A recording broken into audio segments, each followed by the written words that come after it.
Samuel Paz, pero le tengo un gran cariño. Le tengo a uno un gran cariño. Él como Recha, aunque él era más reconocido, pero como Recha, era un pilar del Ditela. Te digo más, yo en ese momento no tenía máquina de agujerear vertical, no tenía sierra, una sierra para cortar. Y él hizo que la gente del Ditela, se llamaba Don Pedro, creo, me facilitara las cosas, que yo fuera a trabajar en el Ditela en algunas cosas. No, y siempre que yo hice una muestra, él estuvo. Otra cosa, yo nunca fui al principio, no sería lo que hoy día le llaman un curador. Y hice una muestra en una galería que ya me olvidé el nombre, una muy linda galería que daba a la calle, y puse mis obras, mis esculturas de acrílico, y vino Samuel Paz, la miró y me dijo, ¿querés que yo te...? Y cambió la muestra y era otra muestra. Ahí supe lo que era un curador.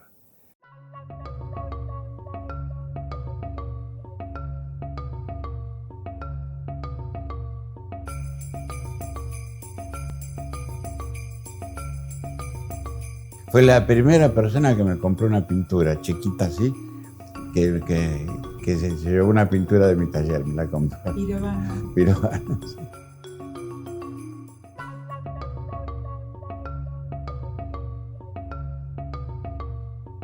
Bueno, consistía 8 meses de estar en París, el viaje por barco, que era un lujo en ese tiempo, yo no me imagino.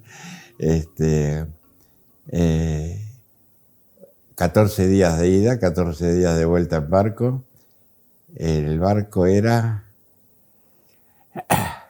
Bueno, no me acuerdo. Pero... Sí,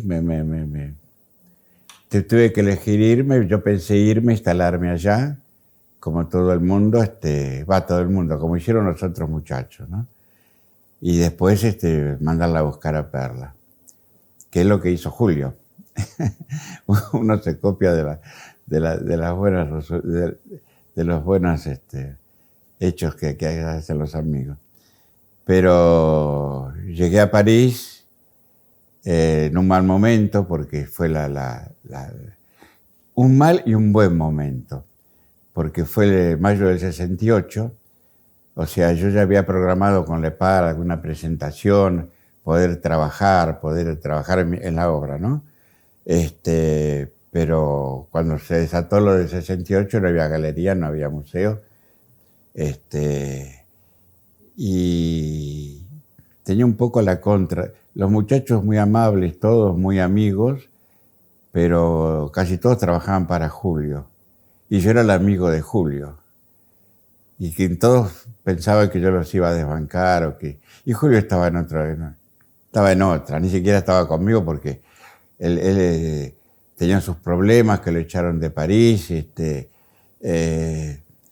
una vez me dijo, mirá, yo de tu estada en París, ¿cómo decirte? Que él no estuvo ahí, digamos, conmigo, ¿no? Aunque estuvo, me facilitó cosas, por supuesto, pero su cabeza estaba en otra, que era en otro sentido, ¿no?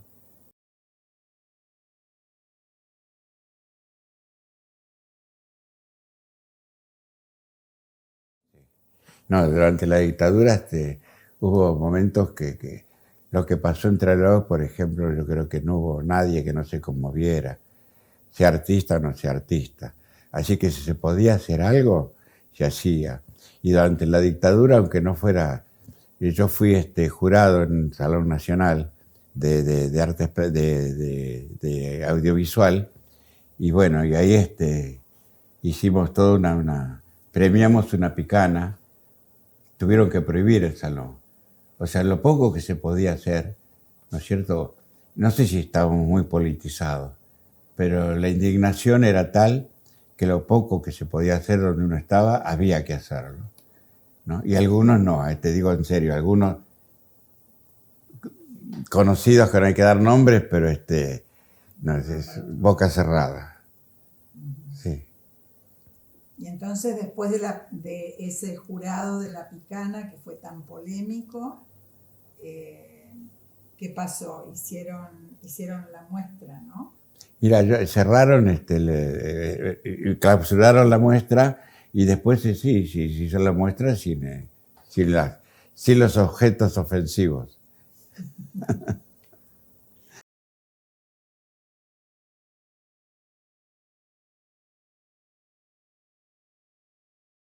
Mira, primero te voy a decir que fueron 8 años que nos mandamos guardar.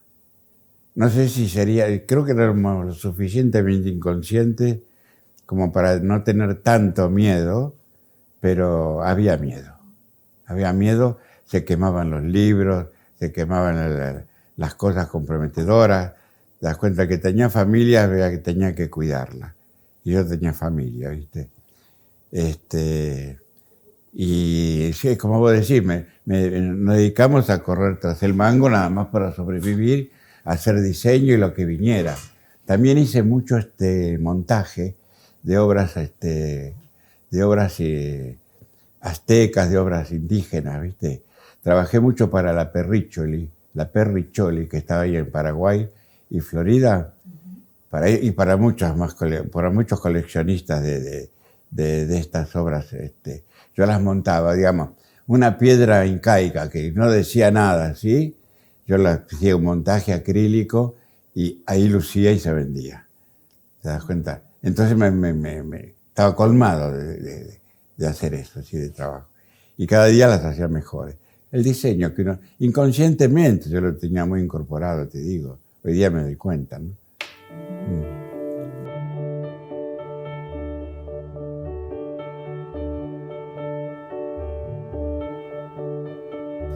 La Cámara Argentina del Plástico hizo un concurso para promover los materiales plásticos, tanto sean acrílico, poliéster, telgopor, e invitó a los artistas para que trabajaran con esos materiales.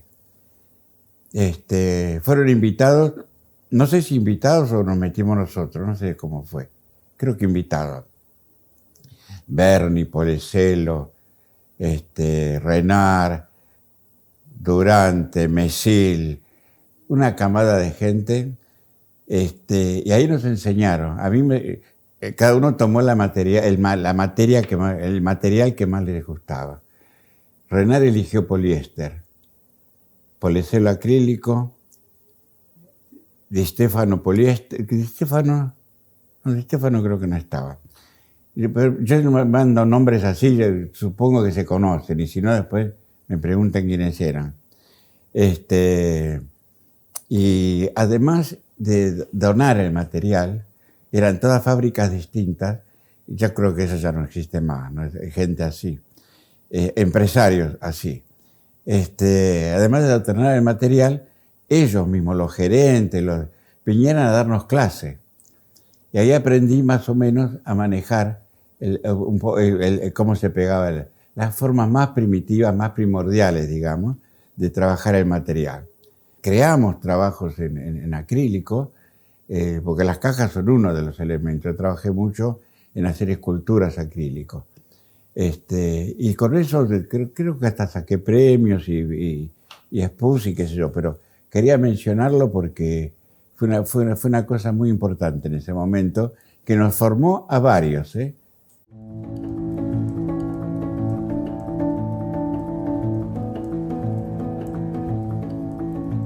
Para tu obra, la luz, el color, ¿no es cierto?, el movimiento son como centrales, ¿no? Sí, sí. ¿Cuál te ofrecía más desafíos? ¿El movimiento, el material?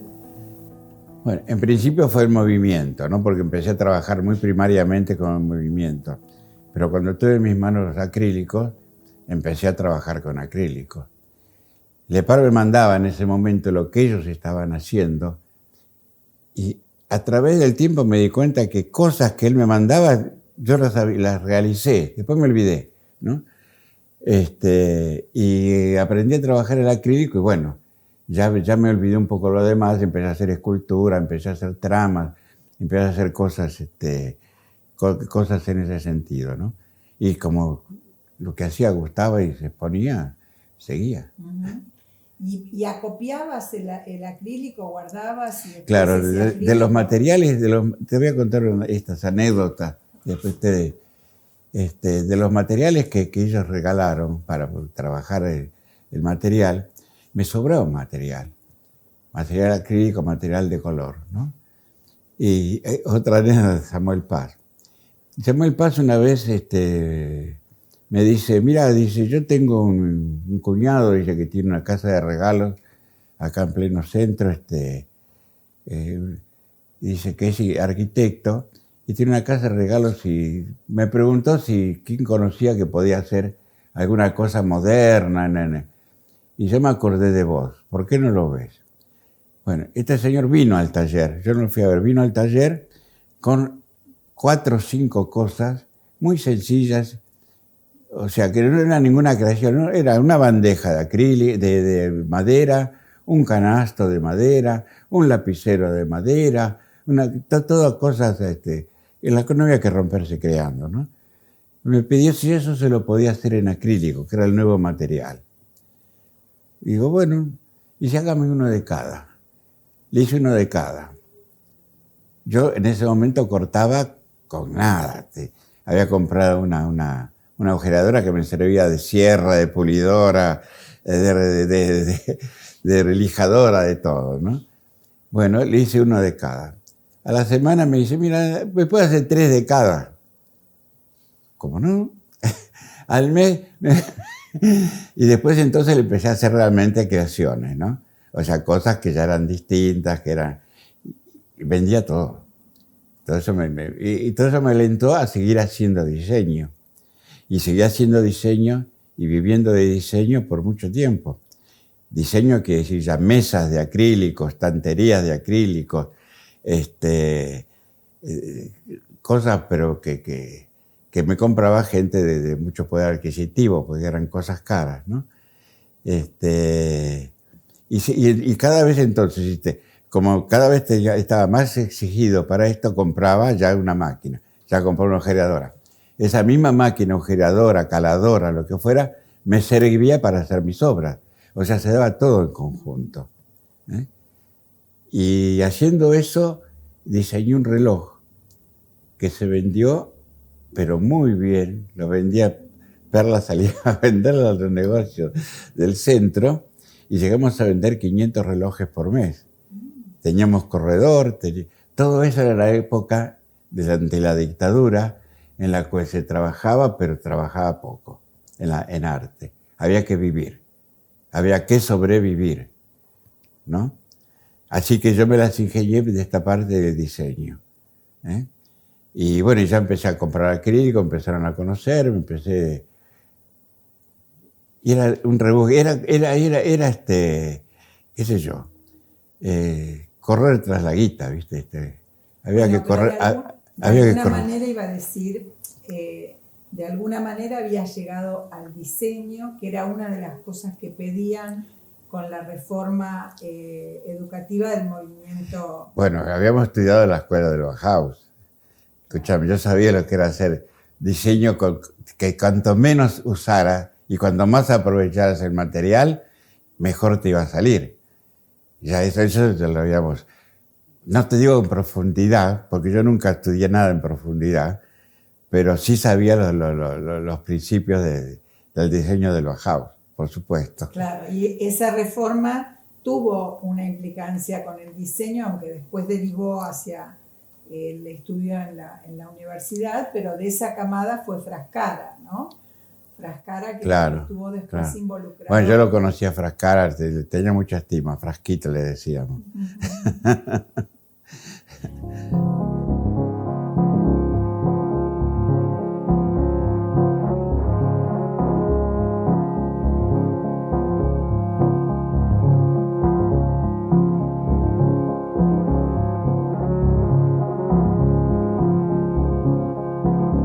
Es un tipo de material que no lo podés trabajar, no es arte pobre, perdón.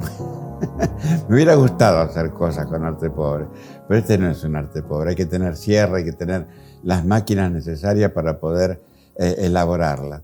Pero hay cosas que se hacen que no se pueden hacer en otro material.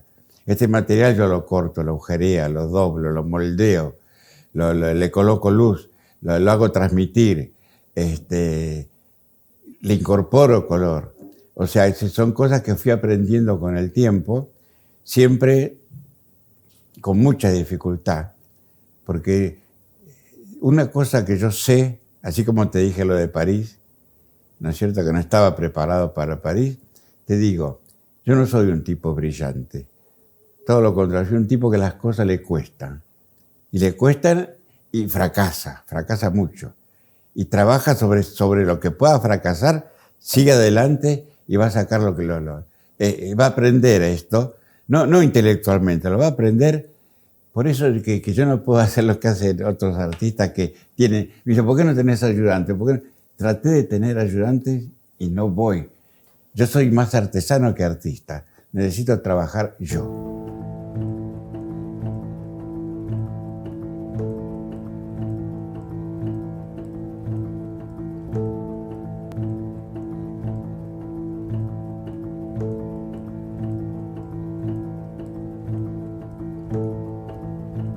Sí, mira, desde la primera vez yo empecé a trabajar con él y aprendí lo que era su obra. Entonces, cuando hubo que reproducir o reparar su obra, yo ya tenía el conocimiento por haber estado de él trabajando para él, para su obra.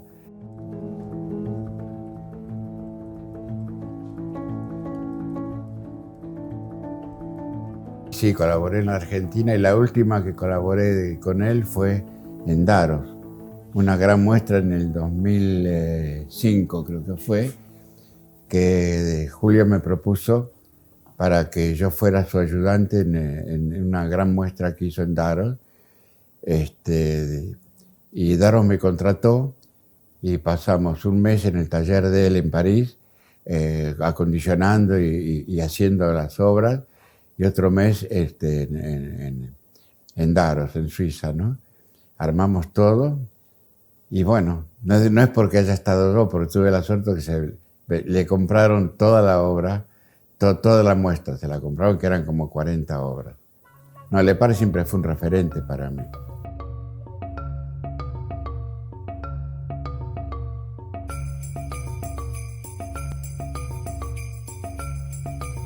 Digamos, la herramienta es el torno. Ese torno me lo vendió, mejor dicho, no, me lo hizo comprar un amigo, Néstor Fonda, que era buzo y tenía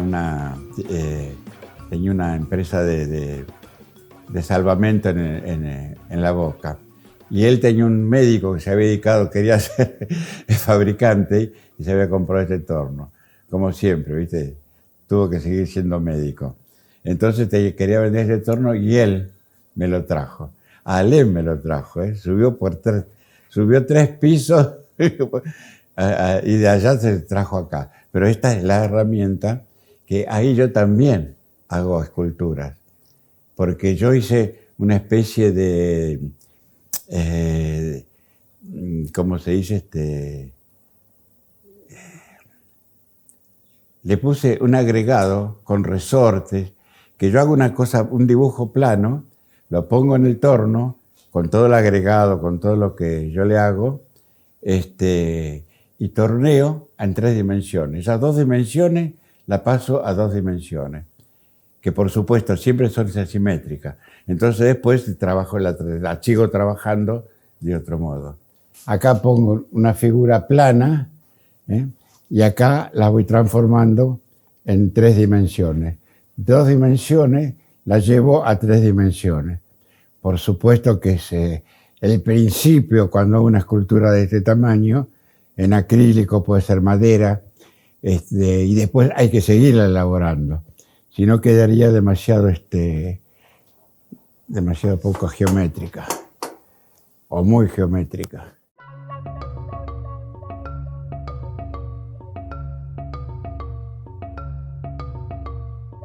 Y de estos acrílicos que son digamos que son trabajos escultóricos. Cuando pasaste al plano, ¿qué encontraste? Bueno, el mismo material lo empecé a tallar. Empecé a ver cómo hacer tallas bien difíciles. En eso me inspiró un poco Polecelo, porque yo dije, ¿cómo Polecelo puede hacer esto y yo no? ¿No? Entonces, bueno, amigo, ¿no? Con Polecelo siempre tuve, no sé si una amistad, no por supuesto como la de Lepar, pero nos encontrábamos muy a menudo en las exposiciones, en las inauguraciones. Tengo fotos de él en mis exposiciones. Y digo, no, esto lo voy a hacer. Y empecé a trabajar y saqué ese tipo de obra, pero no podía hacer lo que hacía él. Ese tipo de, ¿cómo explicar? De bajo relieve, que son esas lentejuelas. Entonces lo hice hasta que supe cómo hacerlo. Pero no podía hacer lo que él hacía. Entonces empecé a trabajar en un plano con proyección lumínica, que son las obras que ahora tengo que le llamo tramas talladas. Y que la luz es la que hace aparecer la trama. Después con el tiempo aprendí a hacer no solo aparecer la luz, sino sombra con esa misma talla. Y además, bueno, cuando va una luz sobre una forma, se ponen dos luces, se toma otra forma. Aprendí a hacer esas cosas así. Siempre investigando, con mucho trabajo, ¿no? Yo acostumbro a equivocar y a rectificar. Y una cosa que yo digo para todos y todos se escandalizan, ¿no? No hay que tener miedo a copiar. Una vez le dije esto a una profesora de dibujo, casi me mata. Ella pensaba que los alumnos tenían que crear y hacer todo. Y digo, no, escúchame, tenés que enseñarles a copiar, porque se aprende mucho copiando. No, ¿cómo me decís esto? Tomá la historia del arte, a ver los grandes maestros a dónde iban a copiar. Al Louvre. Pedían permisos, iban con su caballete y copiaban de los mejores. No para hacerlo igual, pero para saber su técnica, para saber cómo se hace esta cosa, cómo se hace la otra, y después incorporarla. Eso es una buena manera de copiar. Ahora, si vas a copiar para decir esto es mío, no, eso no. Decime. ¿Te escandalicé? No.